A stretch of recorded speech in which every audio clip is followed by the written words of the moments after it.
to the WagerTalk Podcast for the week ending March 3rd. We've got a big show tonight. We've got William Bernanke from CG Analytics. He's going to join us. We'll be talking about the new football league, Bryce Harper. We got UFC in Vegas this week. We'll have another edition of Handicappers Corner. And speaking of that UFC here in Vegas, 235, we're going to have our own Wager Talks. Kyle Anthony joining us to break that down. Teddy Covers is sitting in this week for Ralph Michaels, who's got the week off. Dave Cokin, of course, in studio as well. Behind the controls, our man, Mark Seidel. He's making sure we all sound good. And I'm your host, Marco D'Angelo. So let's get the party started. Let's welcome in tonight's first guest, and that is our guy. You can follow him on Twitter at the Moneyline Guy, William Bernanke from CG Analytics. Will, how you doing, my man? Oh, really great today. Exciting weekend coming up. Always a pleasure to be on. It's been a crazy week this week in Vegas, and all kinds of stuff happening. But, you know, this afternoon, breaking news, Bryce Harper, probably the worst-kept secret in all of signings, ends up in Philadelphia. He was the talk for the last week and a half, and they said 3 teams in the running at the end, but didn't work out that way. He signs in Philadelphia.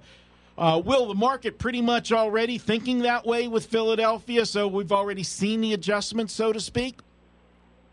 Yeah, you know, beforehand, I think the market definitely adjusted for the Phillies with their season over-under win totals and the futures market, you know, to win the National League and the World Series in the anticipation that Machado or Harper would sign there. So one of them came, you know, to pass here, and it certainly is adjusted accordingly beforehand. And I expect to continue to see Phillies money come in, especially the win total and to win the division as well. That's another one I definitely could see happening. Well, it kind of reminds me a little bit of LeBron going back to the Cavs, and there was a fair bit of sharp money coming in on Cleveland right before that happened, where the markets already priced the Phillies. There was already money on the Phillies to go over their season win total. There was already money on the Phillies to win the division. There was already money on the Phillies to win the World Series. So the actual adjustments after the Harper deal weren't as great as they would have been if this deal would have been signed 2 months ago. Yeah, definitely. That's a great comparison there. And, you know, anticipating what's going to happen sometimes is even more important than adjusting on the fly. Will, shifting gears, UFC 235, it's here in Vegas this week at T-Mobile Arena. The UFC, it's been growing and growing, and this is a big week. How's the handle been so far for this? We've had some good handle. Nothing like we'll see over the weekend, and it's also because it's such a busy weekend. There's so much going on that to spread the money all around like that, it's a good thing and a bad thing. But you know, for each event, it does hurt the handle a little bit. But I expect it to pick up certainly by Saturday. Do you find that you take the vast majority of the money for USC on fight night, fight day itself, or in the 24 hours leading up, or do you get a fair bit coming in relatively early in the week? That's a good question. I believe we get more handle on these fights, especially the ones that are in Vegas on the day of the fights, or right close to when each fight starts. But if it's outside of Vegas, then it's definitely kind of a mixed bag, sharp money coming in during the week and not as much maybe on game day. Well, speaking of the sharp money, have there been any fighters taking sharp action so far? Yeah, 2 so far that are worth noting. A low 4-figure bet on John Jones and a couple of low 4-figure bets on Usman. Those 2 have stood out. And Jones, of course, is what, like an $8-9 favorite in that fight, isn't he? Yeah, exactly. It's $8.50. The line's moved against that, but I expect that to move up pretty soon, considering the rest of the market is certainly over 1,000. And Usman is an underdog. Yeah, he's a short underdog there. We're down to 150, and that one has about across the market $1.50, $1.60. So that one was hit pretty early at a pretty good price. I think it was $1.45 range. We've seen the popularity grow. Will, how would you compare the UFC card, traditional card with a good main event, versus a boxing card here in Vegas? without Mayweather on it, because obviously that's a whole different game in itself. But on a normal boxing card, if you got a good title fight, where would you compare the two? Well, I would say it surpassed a good boxing card, and especially, again, the point I made before, when the UFC event is here in Vegas. It's just become more popular with the novice fan. Boxing, a lot of, black eyes on it, no pun intended, with some of the controversial decisions and things like that. I mean, over and over again, those type of things have soured bettors.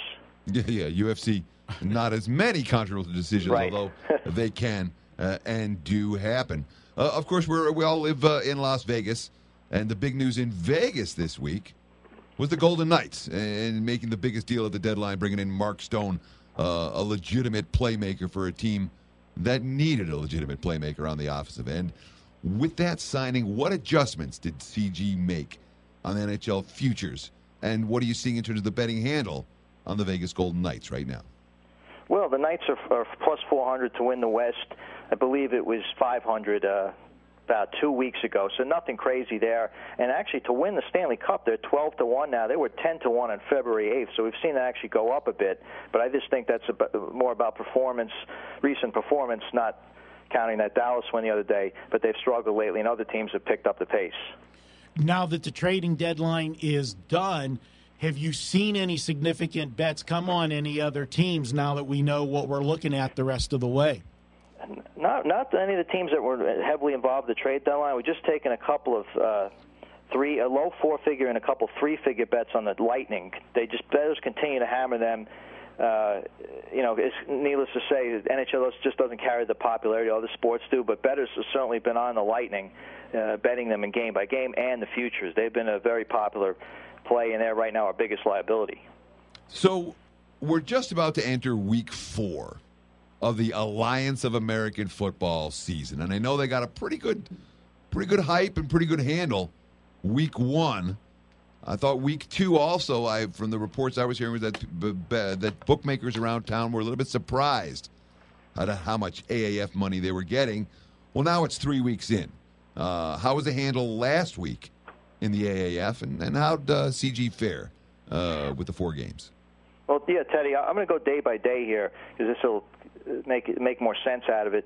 Saturday, the handle was pretty low in both games. We did okay with both the results. I think it was the Express covering and the Hot Shots. Stallions game was a break-even one for us. That's right. The Commander Fleet, we made a slight profit with that game, but with everything else going on a Saturday, I wasn't surprised to see the handle so low in that. College hoops and everything else, just being such a busy day, kind of gets lost in the shuffle. Sunday, much better handle with less going on around it, and then the Iron going over, the Iron game going over against the Legends was a great result for us. The other game, I forgot who played. I'll be honest with you. I just looked at the results there, and it was pretty much a break even, a couple bucks. So handle-wise, has it been what you expected? Is it growing? Is it declining? Is there a chance for the AAF to actually be something that everyone's betting on over the weekend in the spring, a year or two from now? I think it's kind of been stuck in the mud lately. People I've spoken to about it who want to bet football. Maybe they're not pros or anything, but they just want to continue to bet football. They were actually nervous about betting it when they heard about the loan, the $250 million thing. They're like, well, if I bet on this game, there's a chance they don't even play. I'm like, they're going to play. Well, I don't want to take that chance. The league might fold on a Saturday, and the moving trucks are out there. So I think people want to just see some stability first. Certainly the quality of play has been pretty lousy at quarterback. Maybe it's except for that Perez guy who's looked okay. But other than that, people are kind of like, they just don't feel comfortable putting their money on some of these the QB play that you're seeing out there. I think that they had a good idea doing it right after the Super Bowl, not waiting, bringing the league in while you still had people with football fever. However, I think now next week when we get deep into the conference tournaments and then March Madness the week after that, I really think it's going to be an afterthought until March Madness is done. Are you guys be able to find good statistics, official statistics for the AAF? Yeah, just same box scores I've looked at the past couple of weeks. That other site that I mentioned on the last podcast, it had your basic stuff enough to have a baseline to price the games, and just rewatching maybe a quarter or two, just get a feel for how each team plays, their pace, so you can somewhat get an idea with a total. And last AAF question for you. Do you feel comfortable right now, here we are in week 4, do you feel comfortable with your power ratings on all 8 teams? Not really, no. It's still a work in progress with that, just because of such, big volatility with these teams and the terrible quarterback play. The turnovers, as you know, you can never predict them. So when a guy's turning the ball over 4 or 5 times or whatever it is in a game, that's still something you can't predict, but you'd like to see it get cleaned up at some point. As a bettor, there's nothing you like to hear more than an odds maker tell you 4 weeks into the season, no, I'm not all that confident in my numbers just yet. Yeah. Thank you for sharing. I appreciate that. Oh, of course, anytime. You got to be a straight shooter, Hey, Will, what's happening at CG? I know, like I said, it's going to be busy everywhere in the next couple weeks with March Madness. Anything you want to tell our listeners about? Absolutely. Yeah, we have a sign-up bonus up to $68 if you sign up for an account.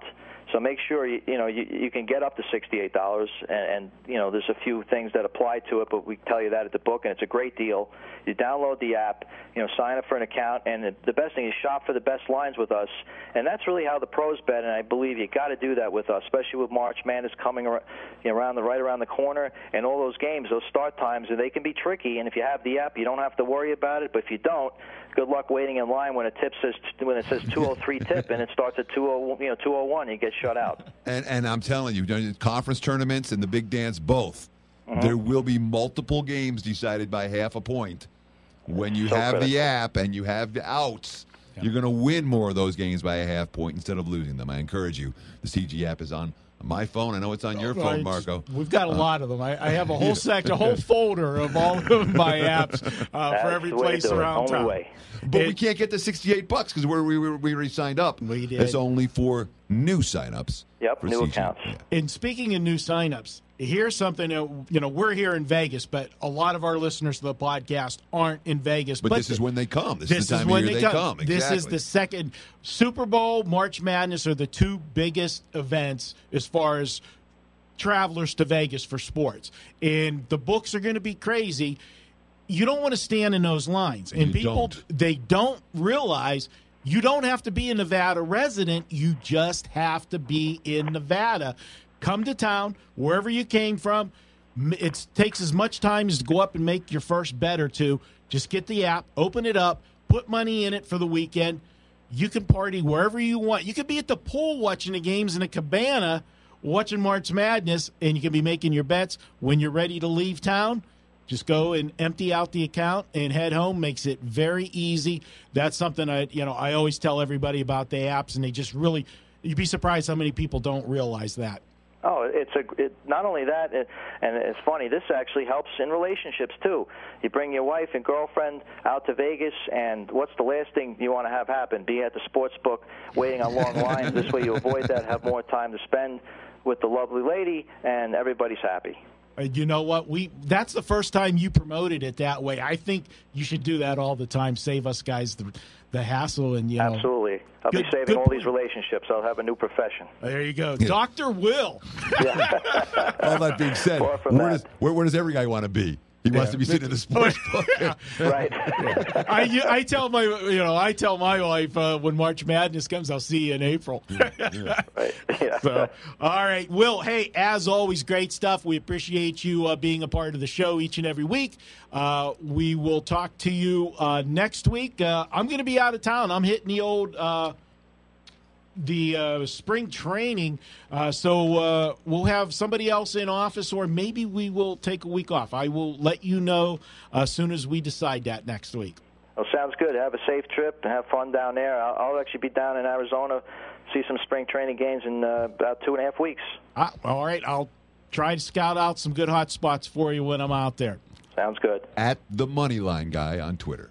That's right. Will Bernanke, follow him. Good stuff each week, and you remember from the football season, every Sunday morning, him and Kelly did the 2-minute warning. That was a very popular segment, getting that last word about an hour and a half before kickoff. of the NFL games. We appreciated you doing that for us as well. All right, Will, thanks. I'll talk to you around the corner. We're going to take a quick break. When we come back, we're going to head to UFC 235. It's right here in Las Vegas, and we're going to bring in our resident expert, Kyle Anthony, Mr. UFC himself, up next here on the WagerTalk Podcast. It's Manic Monday, and that means every pick at WagerTalk.com is just $9. Get a play in any sport valued at up to $30 for just $9 each and every Monday at WagerTalk.com.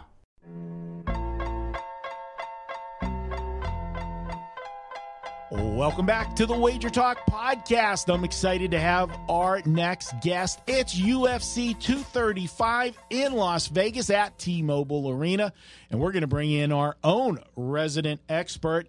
He is Kyle Anthony. You can follow him on Twitter at Mr. UFC Vegas. Let's bring Kyle in. Kyle, welcome to the show.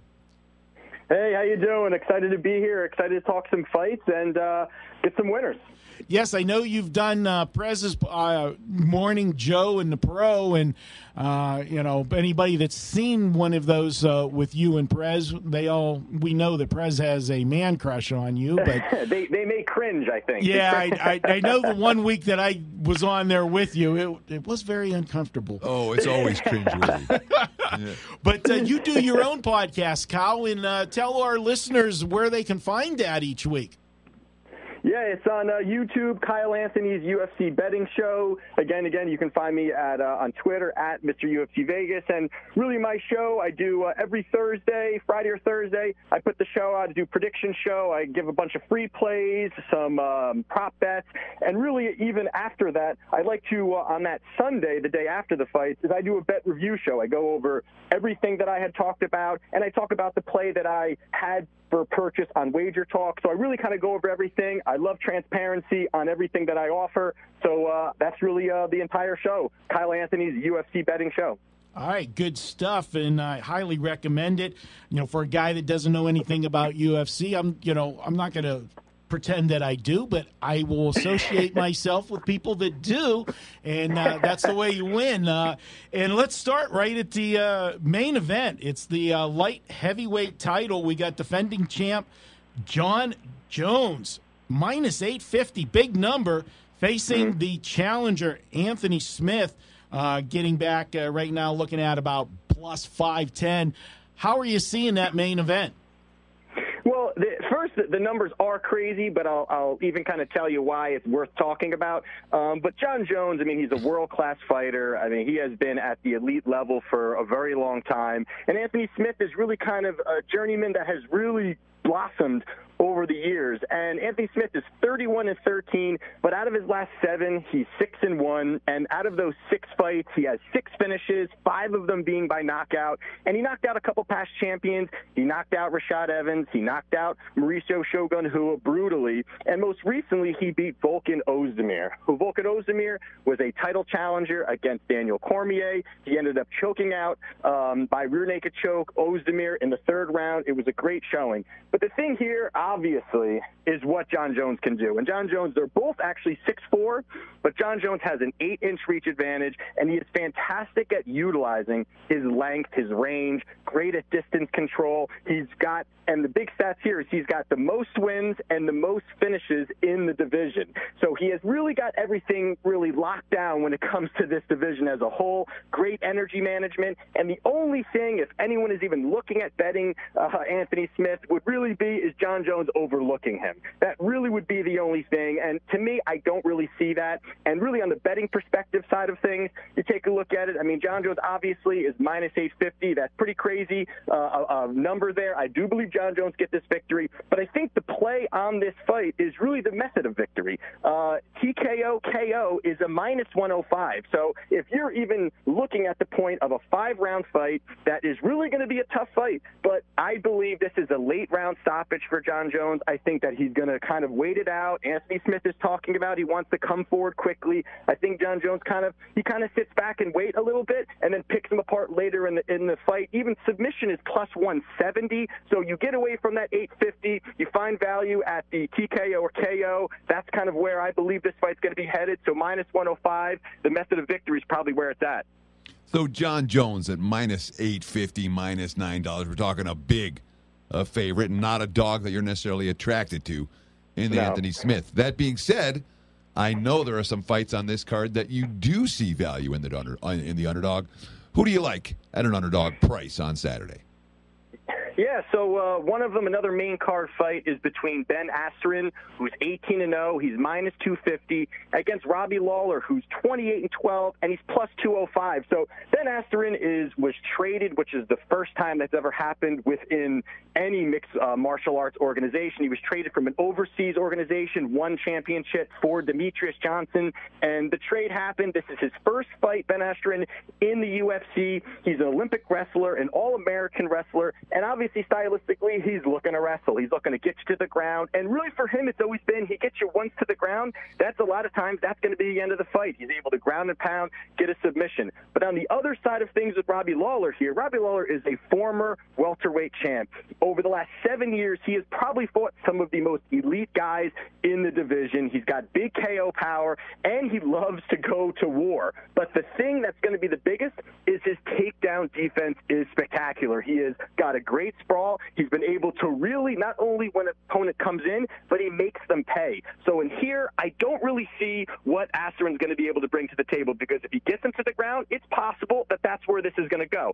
But I believe that Lawler is going to be able to really stay vertical in this fight. You've got Ben Askren on the other side of things, has not seen the competition level that Lawler has seen over this time period. I think also the other part is one championship, the welterweight pounds is 15 pounds more than they do in the UFC. So things are a little different here, and not very long ago, Askren talked about retirement. So there's a lot of things here. I like Lawler at plus 205. I think he's going to be able to get the stoppage. Even if he doesn't get the stoppage, I think he fends the takedowns, makes Askren pay, and gets the decision victory. But I like the price at 205.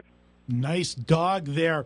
Hey, another fight on the main card between Cody Garbrandt, and he's facing Pedro Munholz. How do you see that fight? It's a more reasonable priced fight.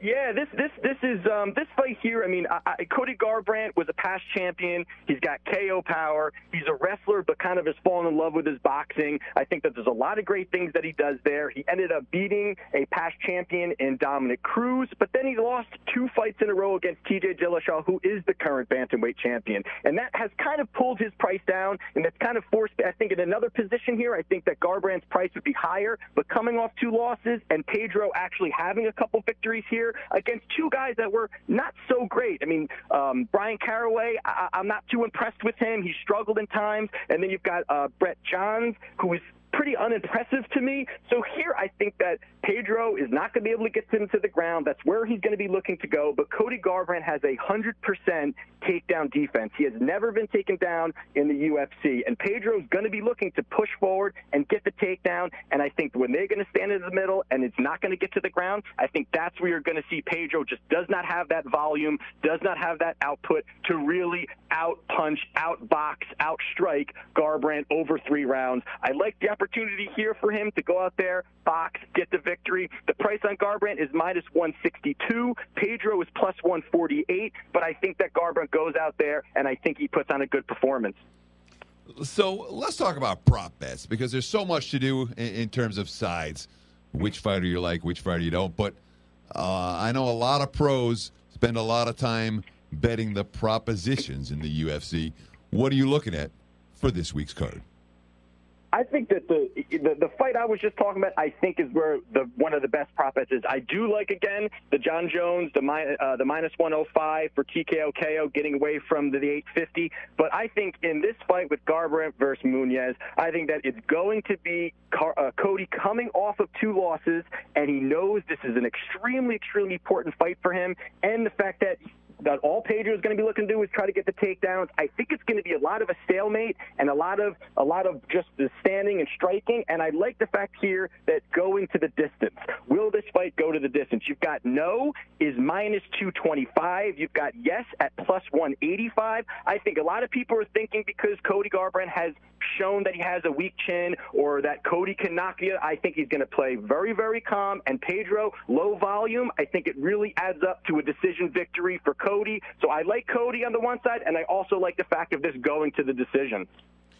Good stuff, Cal. Appreciate you stopping by and breaking down all of the fights. And that's just a little taste of what you can get with his podcast each week.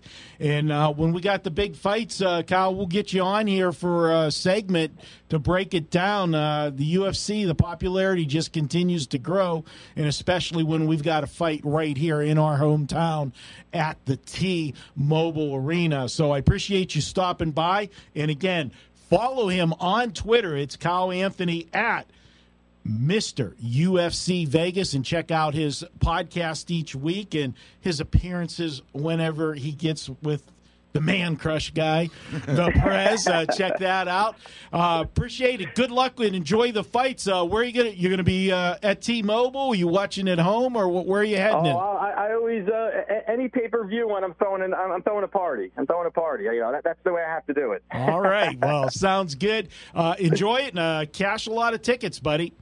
All right. I appreciate having me on. Take care, guys. All right. That was Kyle Anthony, and good stuff for the UFC. And Teddy, like I said, it's not a sport that I, follow. We all get involved. In fact, we were at your house whenever they had the big Mayweather.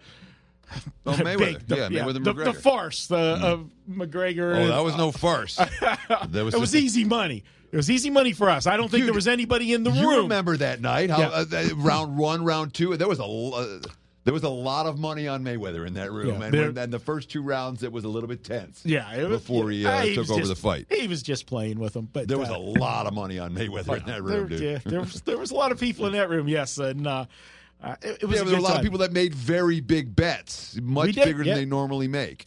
Yeah, absolutely. Because the perceived value in that fight that time, that line was ridiculous at what they put it out at. There's an instance where the public definitely got us value taking that dog. It had no shot in a major UFC boxing match. No, it wasn't a UFC fight. If it was a UFC fight, the odds would have been flipped. Yeah, absolutely. All right, we're going to step out for a quick break. When we come back, we are going to head to Handicappers Corner. Teddy and I are going to talk conference tournament, what to do, what to look at. It's a different handicap, guys, than the regular season. We're going to get you ready for that just a week away from conference tournament action. That's up next here on the WagerTalk Podcast. Every Tuesday, WagerTalk.com offers a best bet selection from its hottest handicapper. It's a great way to introduce yourself to WagerTalk.com with a big best bet winner for just $2 on $2 Tuesday.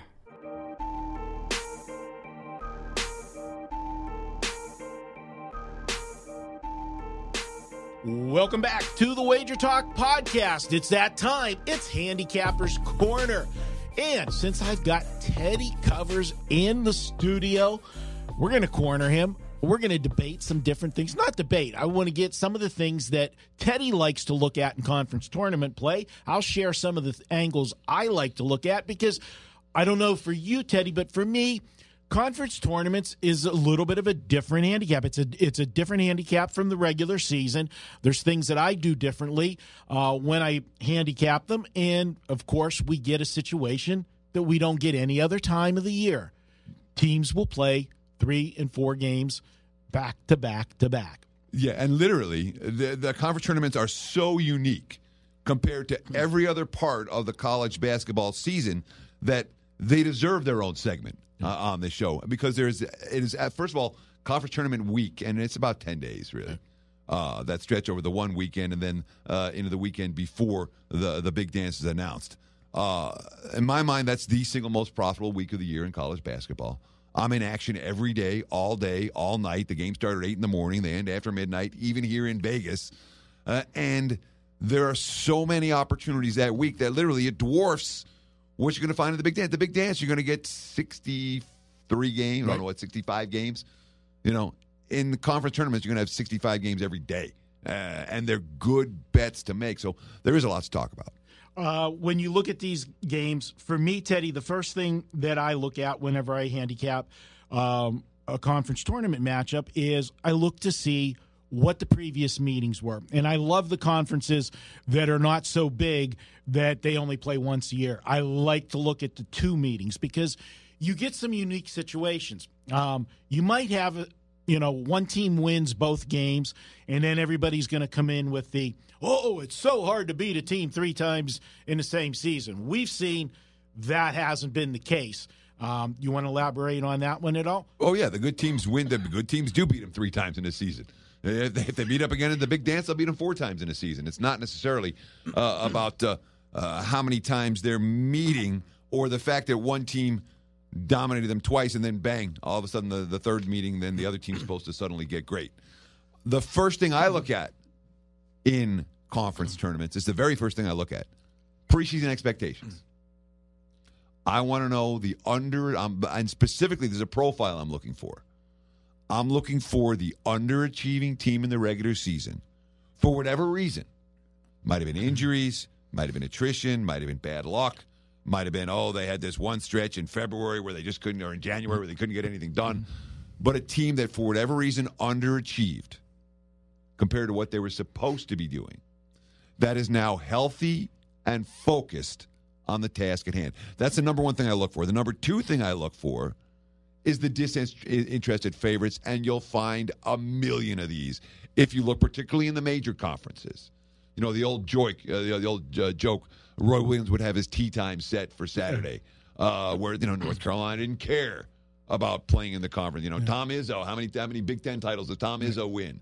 Maybe win a game, but teams that aren't looking to burn themselves out 3 games in 3 nights, 4 games in 4 nights, 5 games in 5 nights, even in some situations. So I want a team that's capable of catching fire, and I isolate and identify those teams before the conference tournament starts, and I want to isolate and identify the teams that I think will be false favorites, at least at some point in the first game or 2 of conference tournament action. That's the 2 first things I look for.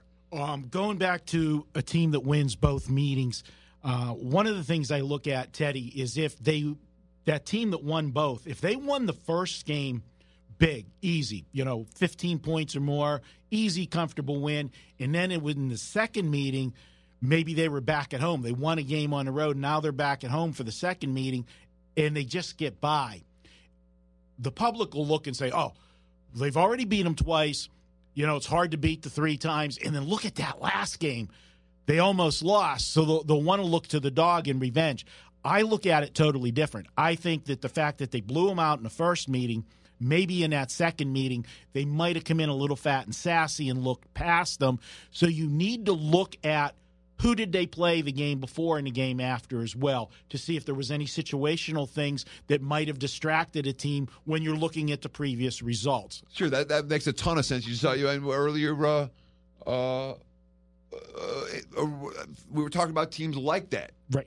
That fit into those profiles of, this was a bad spot, that was a bad spot. No, the results didn't quite live up to expectations in those contests. But another thing that people are going to factor in a lot in conference tournaments, especially when you start talking about not the first day, but the second day and the third day and the fourth day, minutes.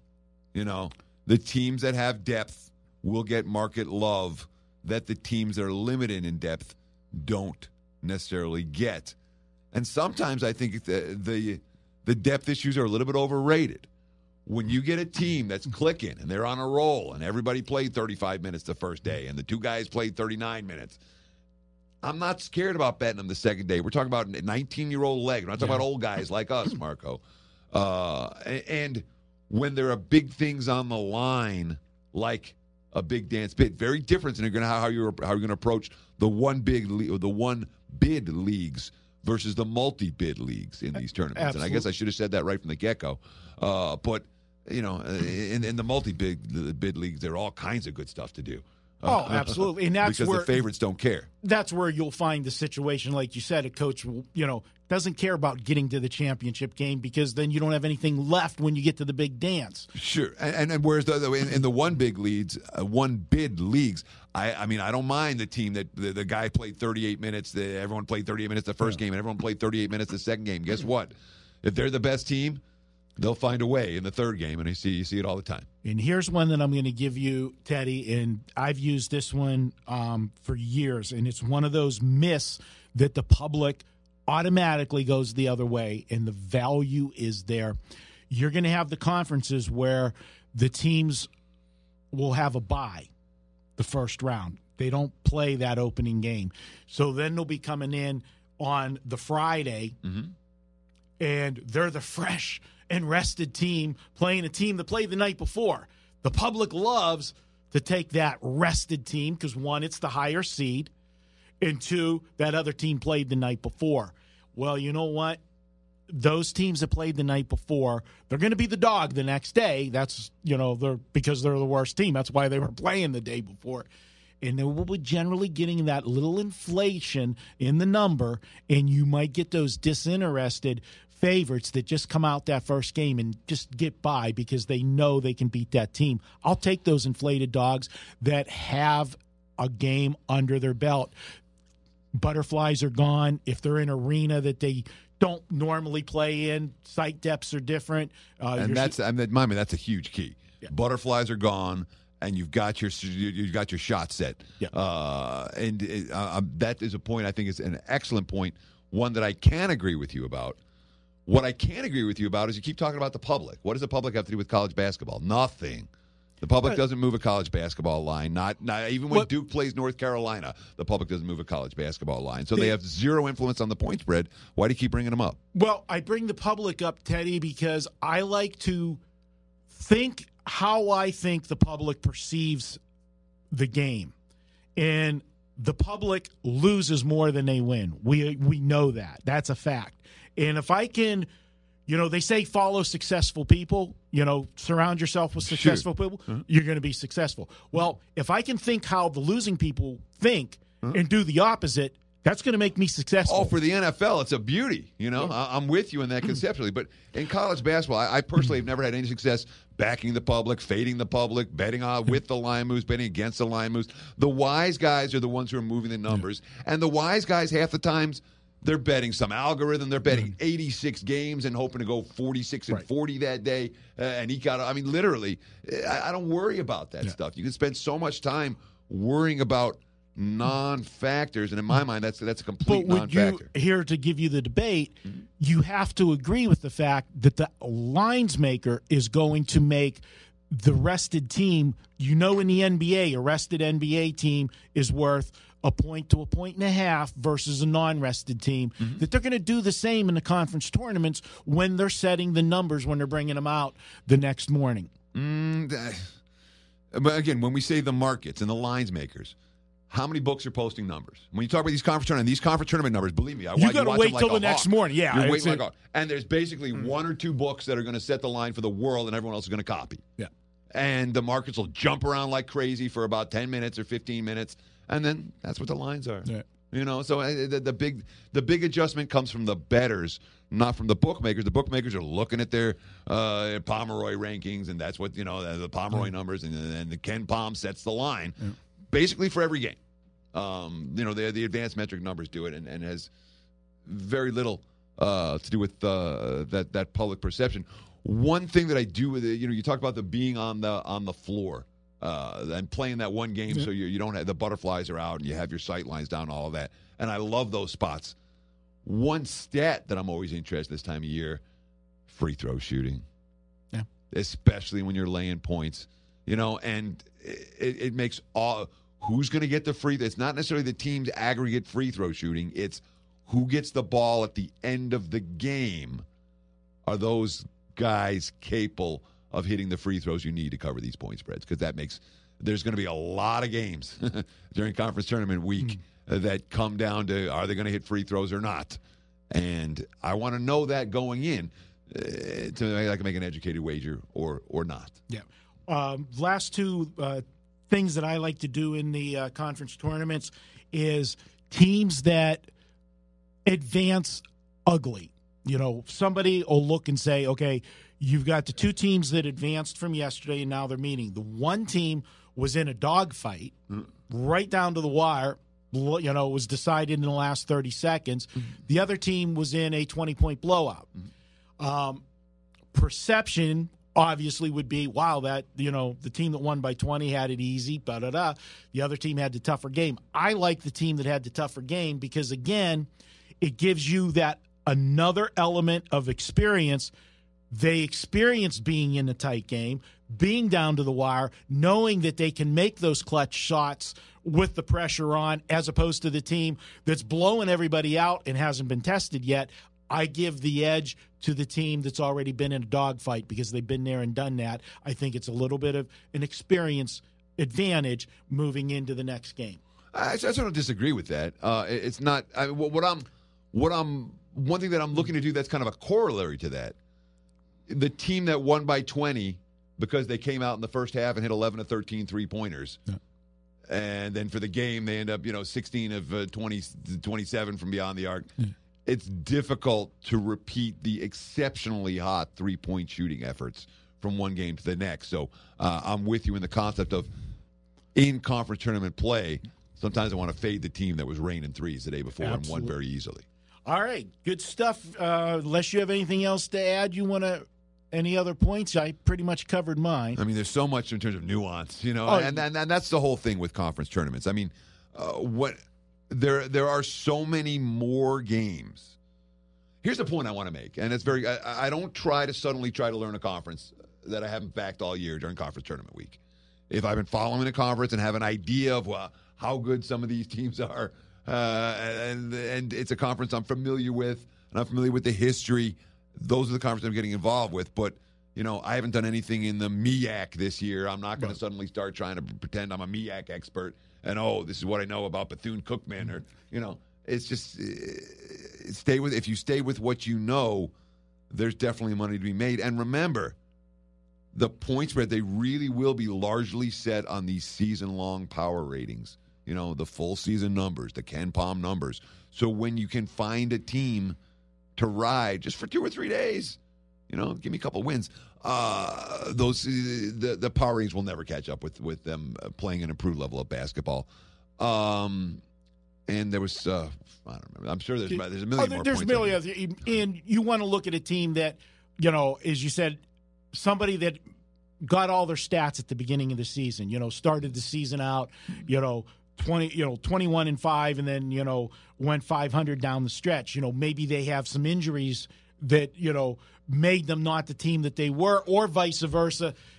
These young teams that we always talk about, the big schools, the Kentuckys, the Dukes, the North Carolinas, Kansas, that have to reload every year. You see that progression. They're not the same team that they were in November and December that they are in February and March. You want to see that team that's hotter, that had the freshmen at the beginning of the season and playing much better at the end of the season.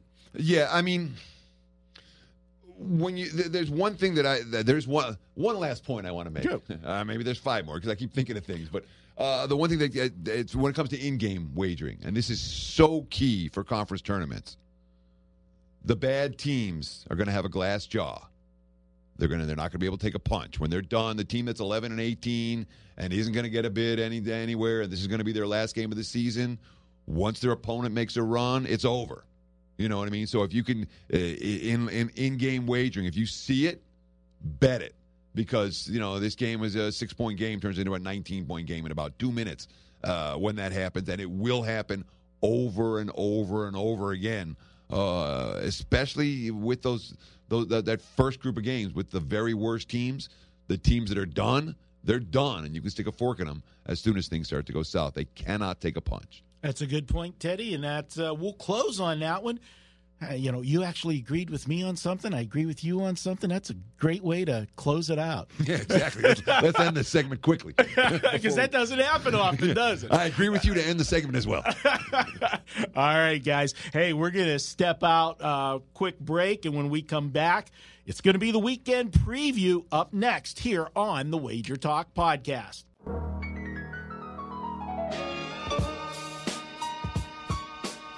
Today's weekend preview is sponsored by uwager.eu. Get a 50% sign-up bonus using promo code WT50 when signing up.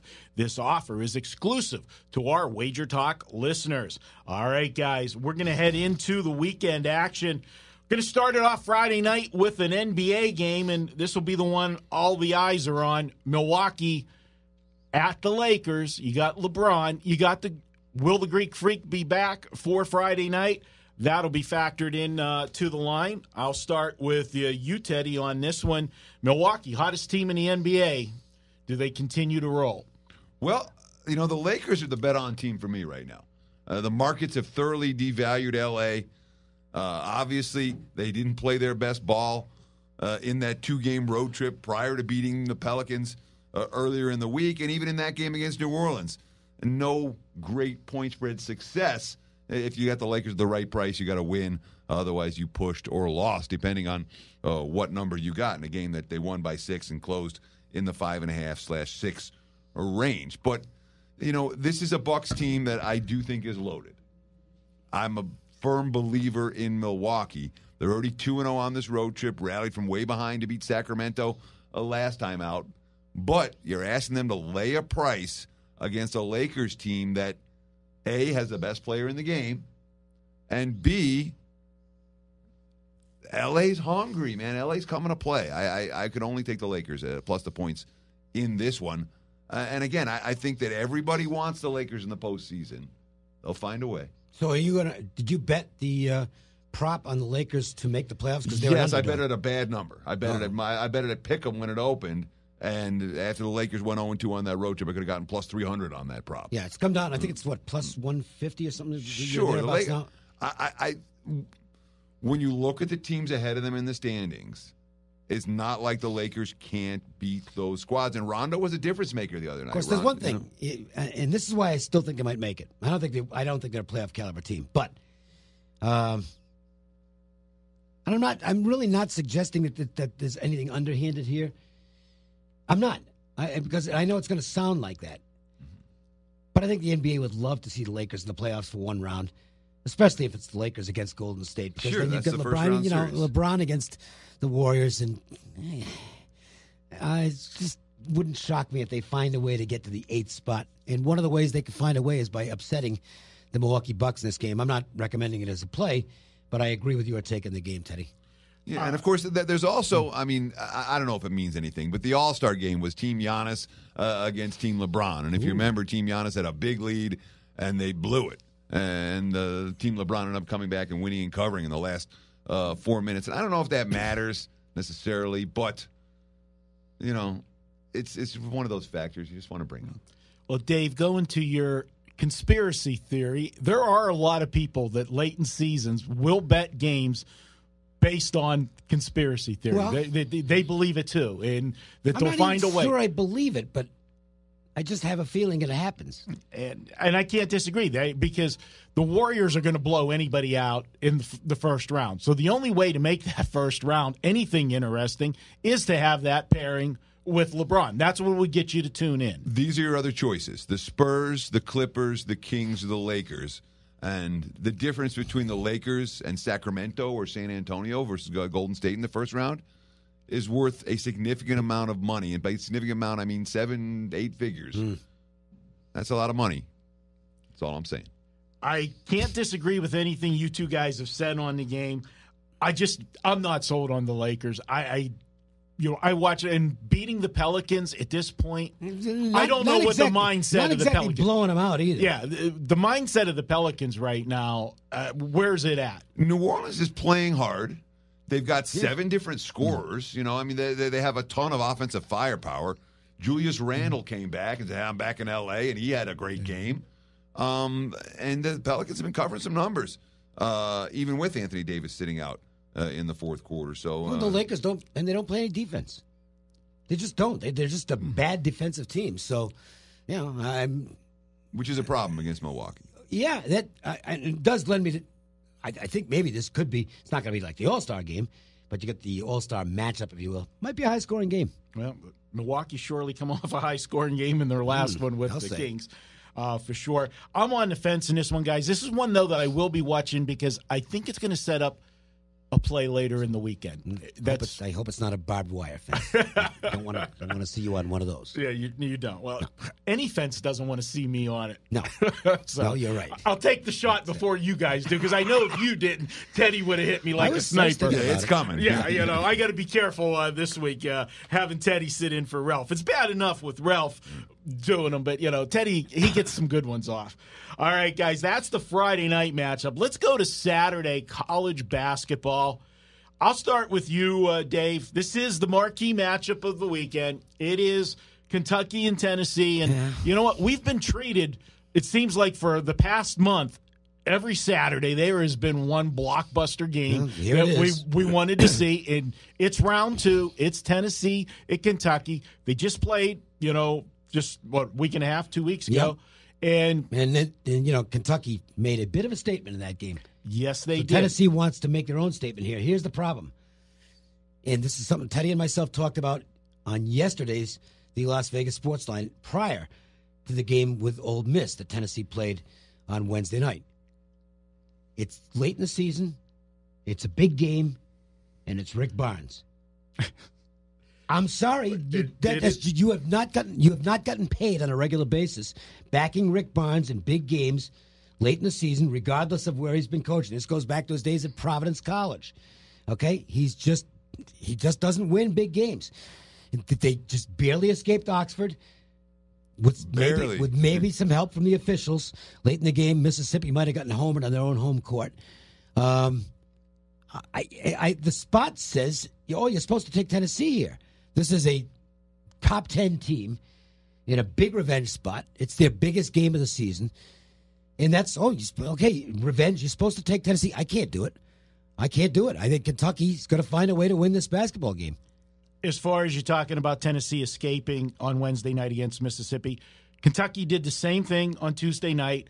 And for my betting first look free play, Tuesday and Wednesday, I did sandwich game part 1, sandwich game part 2. I took Arkansas against Kentucky and took Mississippi.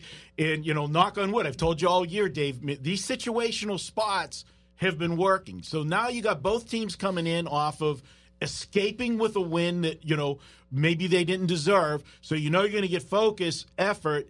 Is it enough, Teddy? This Kentucky team, they're playing good basketball. And we've seen this, movie before with Kentucky. They lose everybody from the previous team, one and dones. They reload, not rebuild, reload. And when they get to late February and March, they're rolling. But this year, this team, this edition, they're about a month ahead of schedule of being at that peak performance.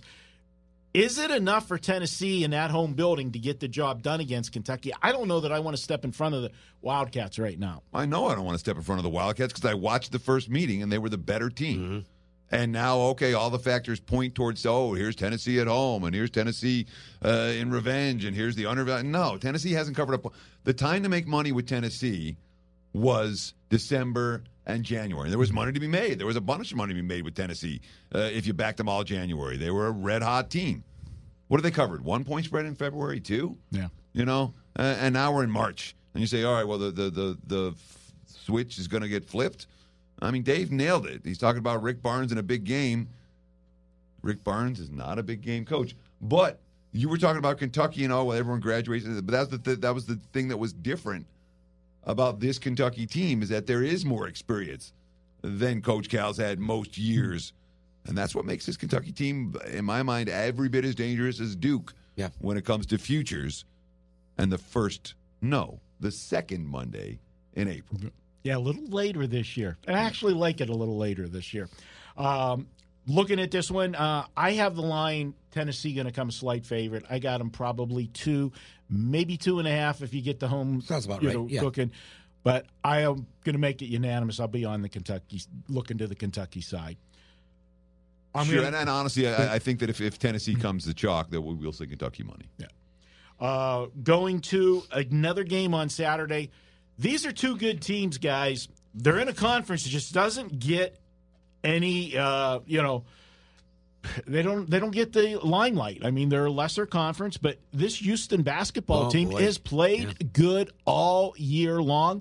And Central Florida is no slouch either. Houston, the better team. They're playing at home. They're going to be laying a pretty good number. I make the number 9 on this game. I don't know where you guys put it at. That sounds about right. But you know what? What is fueling this Houston team is that they really, at worst, they want to be able to bitch about not being a number 1 seed.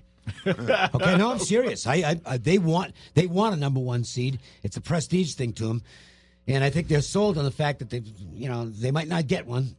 How do they get it? Well, there's too many. No, they're going to get. They're going to be. I think they're going to be a 2. Yeah. If they stay clean, they're going to be a 2. Otherwise, if they lose a game, they'll drop to a 3. But it's you're seeing it on a nightly basis. I mean, look, they know they're going to beat East Carolina on Wednesday night. They didn't just beat them; they beat the crap out of them again. They win by over 30. This team is playing with a sense of purpose every game, and there's nobody in that conference that can stay with them when they do, and that includes Central Florida. So, to me, it's Houston or nothing.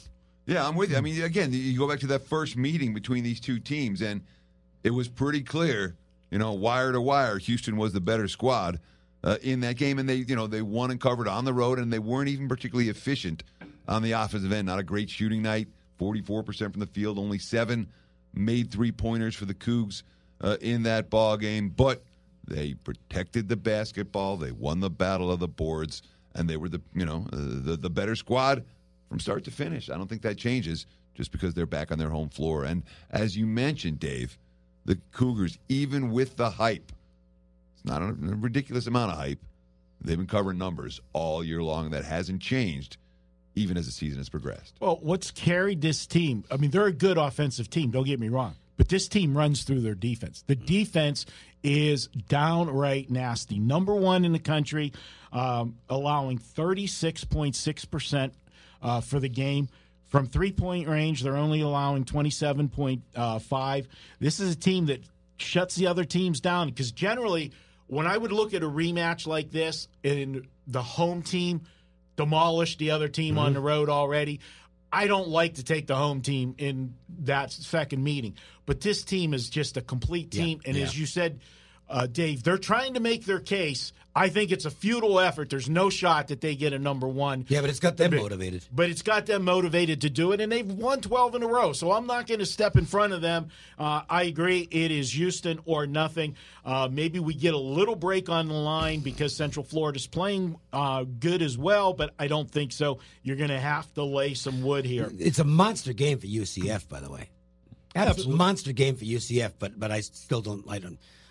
The problem is UCF is really not a good offensive team. They're also a team that wins thanks to their defense, their size, and that just gets neutralized in this game by Houston, which is just better than they are at everything. Moving to game in our conference, guys, on Saturday. No, we're not talking UNLV. We're talking the 2 best teams in the Mountain West Conference. Nevada, they have been the top banana all year long. They played, though, their arch rival last night. And now they got to play Utah State, a team that do you think I think it's more of an arch rival to the fans than it is to the players. I mean, Nevada, they got rid of UNLV in the first half. They went completely through the motions the second half. Did you hear some of the chants during the game last night? Blank the Rebels. Listen, it was funny. Before today's radio show, I was talking with Steve Cofield. And Steve hosts a great show here on ESPN Radio, but he also is now the sideline reporter for the UNLV basketball games. So he was at Reno last night, and he was talking about how, and he's right, he was talking about how the atmosphere has really flipped in this rivalry. Because for years, even when UNLV was a really good team and Reno was terrible, it was always still a big game for the Rebels. And the fans, because they really wanted to beat the snot out of them. It's completely flipped now, where it's the Reno fans who are really into it, and the UNLV fans not so much, because I think they kind of know that they're back in the losing side going in, and that's what we saw last night. Are there still any UNLV fans?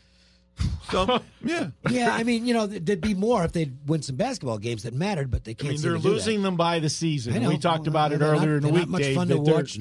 They're going to be back page material pretty soon if they don't turn it around. I'll tell you what, in the Reno Gazette, there's only one page 1 team up there, and it's the Wolfpack. And this is their statement game because they've got to get through this if they want to be able to bitch about not getting a good seed in the NCAA tournament, because I think they're probably going to be a 4 or a 5, and they probably think they're better than that. But you know what? They got to win this game.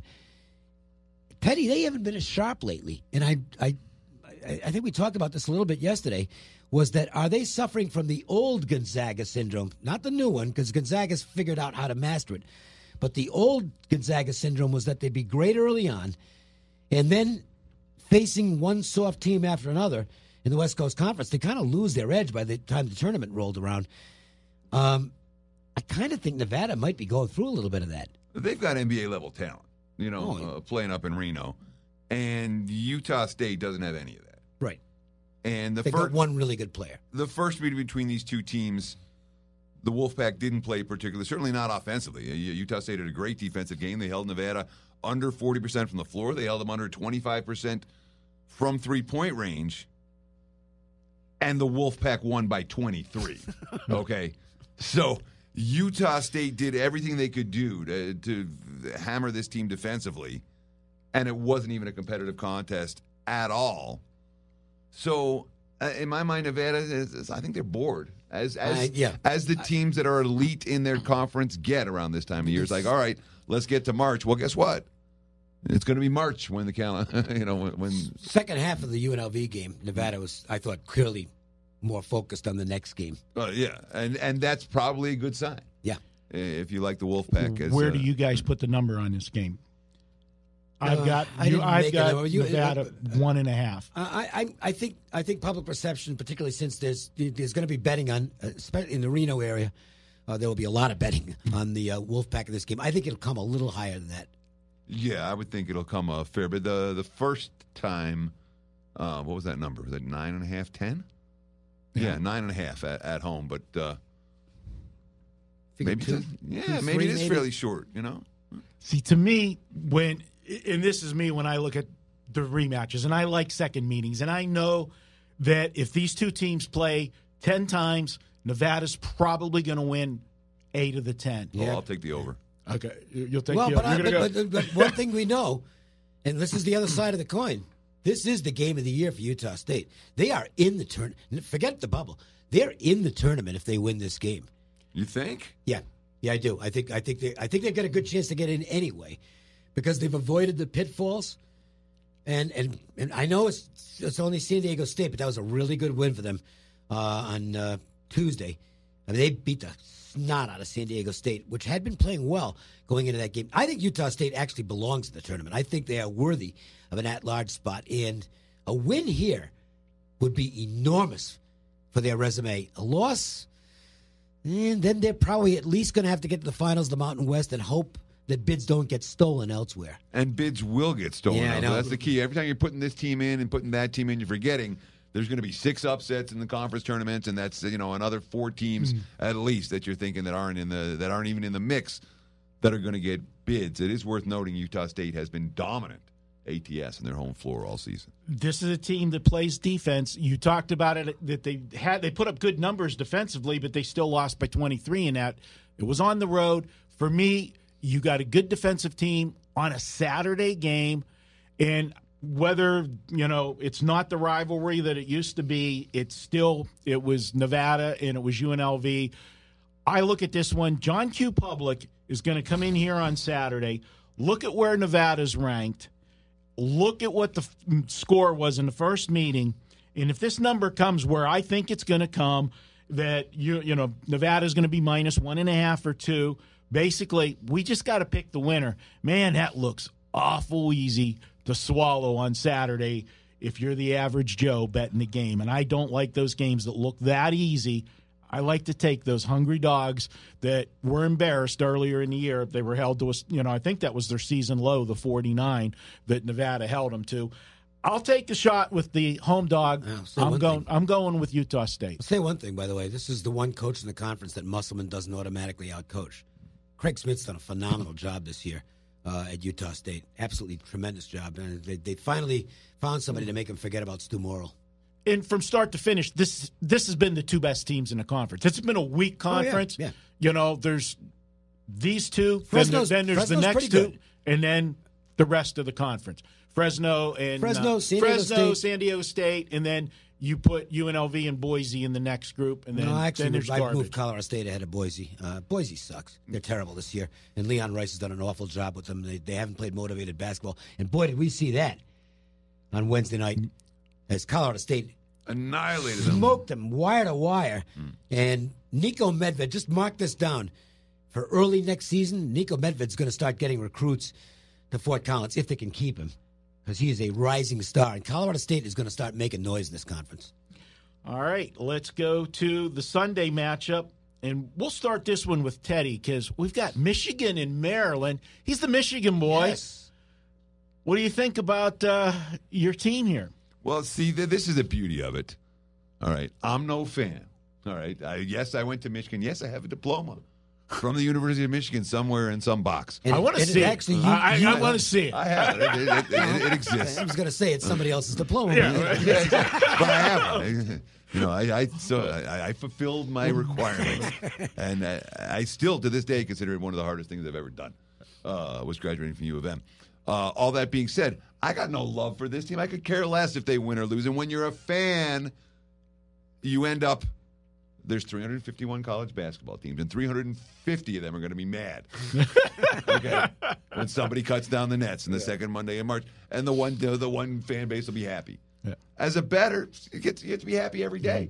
So I could care less. If you know, I understand people come to me on the Michigan games, but my days of fanhood ended a long, long time ago. And when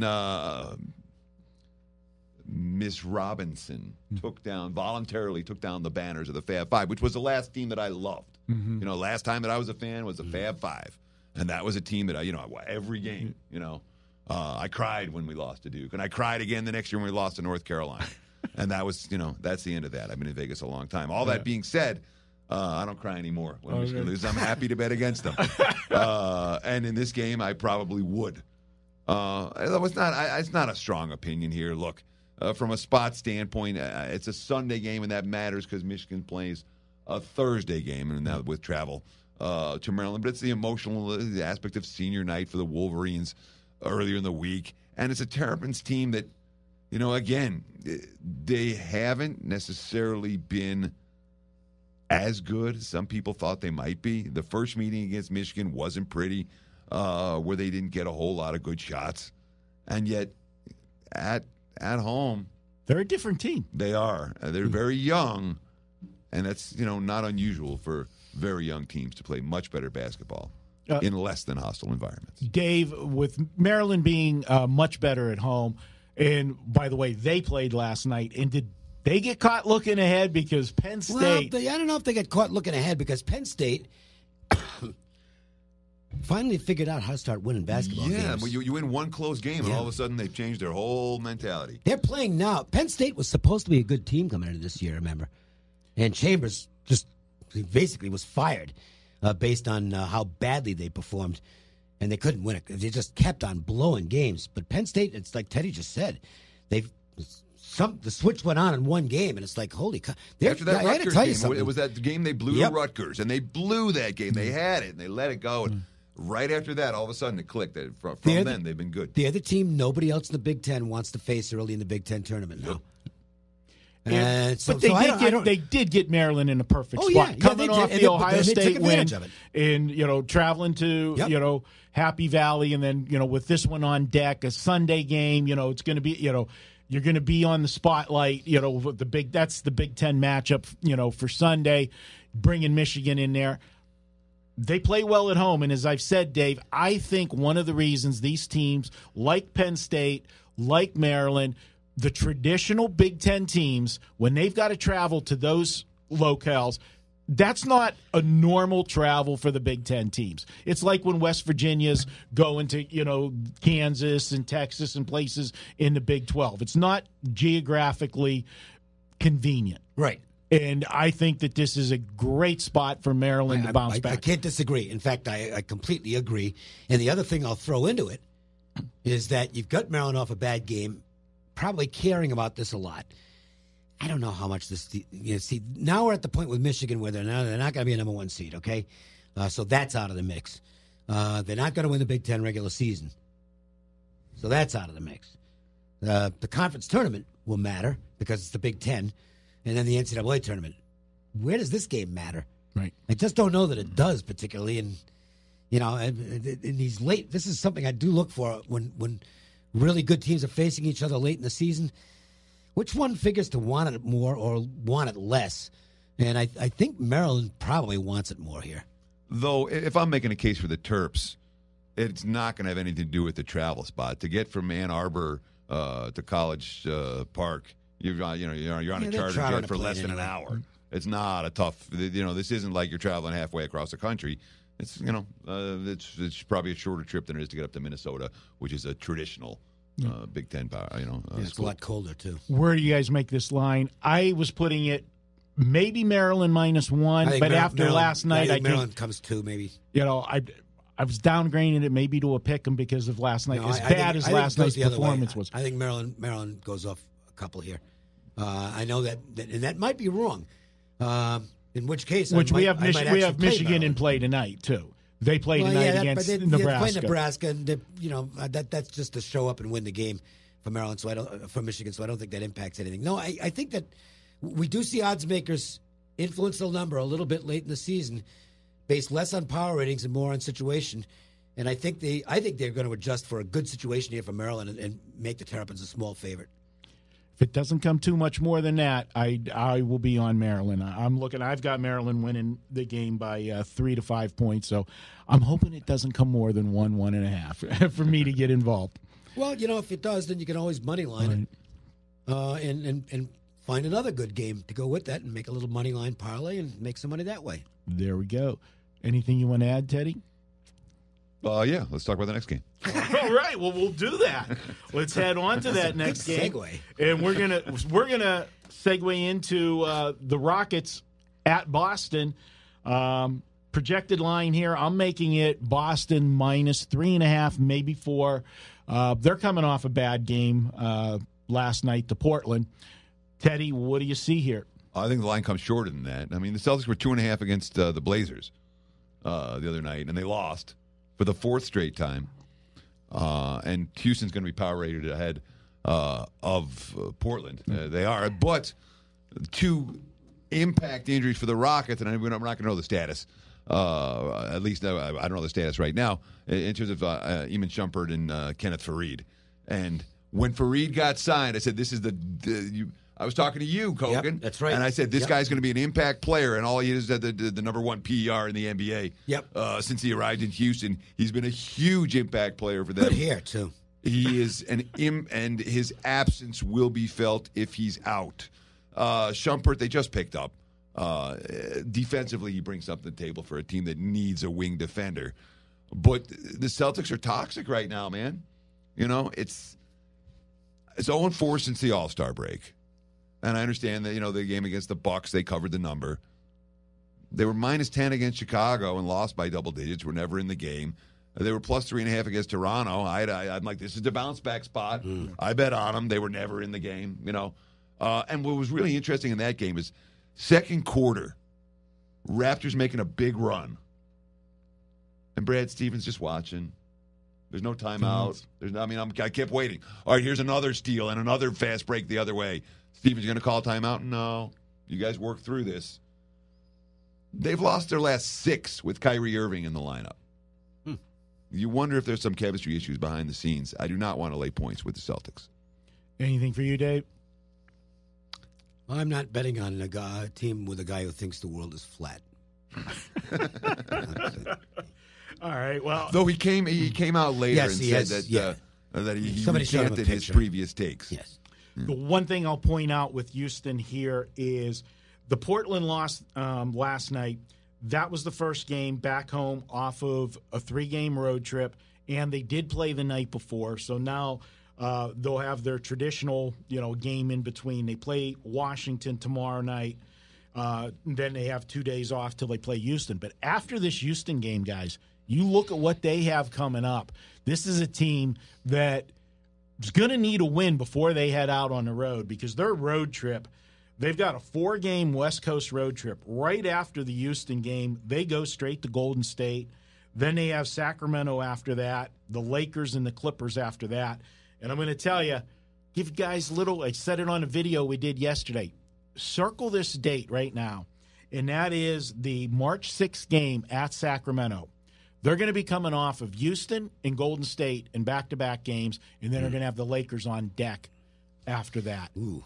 That is a sandwich I haven't spot. been making NBA bets this year, but I think I'm going to circle that one myself. That's a little juicy of a spot to circle there whenever that it'll one be happens. a big game for Sacramento because they're trying to make the playoffs, and they really are trying. And Sacramento will be in the midst of a New York sandwich in that game against the Celtics. So they that'll play be the their Knicks. big game. They play the Knicks at home on Monday and then travel to Madison Square Garden after facing Boston on Saturday. Yeah.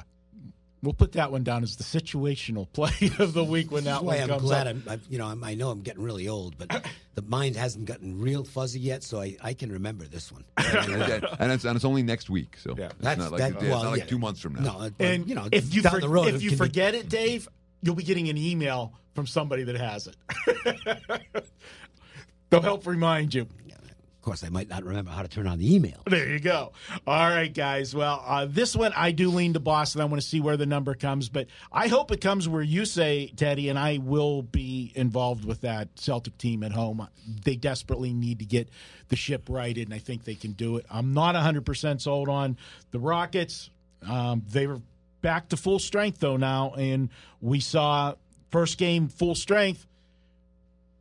Harden has a streak snapped, but that actually is going to make him make the team Makes better. The team better, yep. Absolutely. When he doesn't have to do everything, this team's better. And Clint Capella is, I think, a bigger asset to the Rockets with his defensive presence. I think they missed him more than when they missed CP3 when he was out, in my opinion. Sure. Well, Fareed helped fill in the gap when Capella got hurt, but the first couple of games without him, they were pretty hopeless. Now they got depth still too. Well, they had depth until these two guys, What just got hurt. What I'm saying is that all hands on deck come playoff time. They're not. Golden State's still better, obviously, but the Rockets have been good. Golden State's still better. Oh, Golden State's ridiculous. And although it's worth noting, the Rockets got the win and cover or push, depending on where you bet it. Okay. Despite the fact that in Charlotte the other night, despite the fact that Harden 1 of 11 from 3-point range, so that is definitely a testament to their improved depth. And he still scored 28. He had a horrible shooting night, and he still scores 28 he's in the game. Still going to get a lot of shots. Yeah. And Well, most he's nights never going to be shot. No, that's for sure. No. All right, guys, that's going to wrap up our weekend preview. We're going to step out for a quick break, and when we come back, we're going to bring you 3 best bets. 3-0 last week with those. Teddy, we're going to put you on the hot seat. You're filling in for Ralph. You got to bring the heat and keep that streak rolling with us when we come back. Okay. All right, that's up next on the WagerTalk Podcast.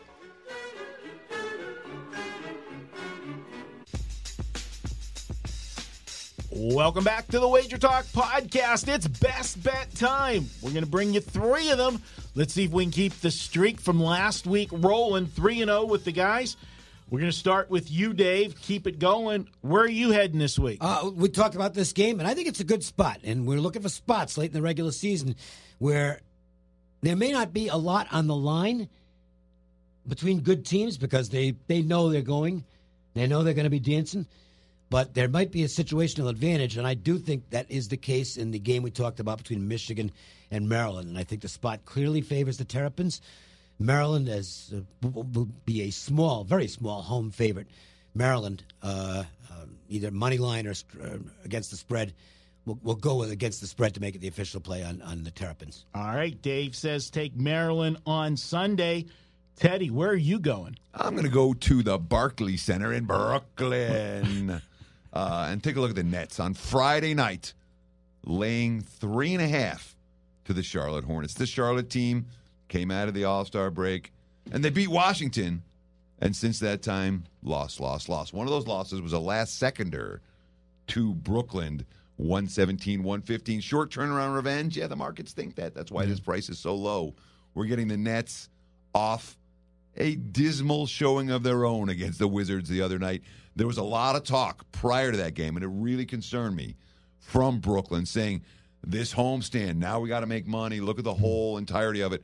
And it didn't feel like they focused on the task at hand for that game. Now they're going to have an opponent they can focus on the task at hand for. And I'm telling you, Charlotte's no good. They are a bet-against team. They were bet against going into the break. Their second-best player is Cody Zeller. That's all you need to know. Maybe it's Nick Batum. Maybe it's Jeremy Lamb.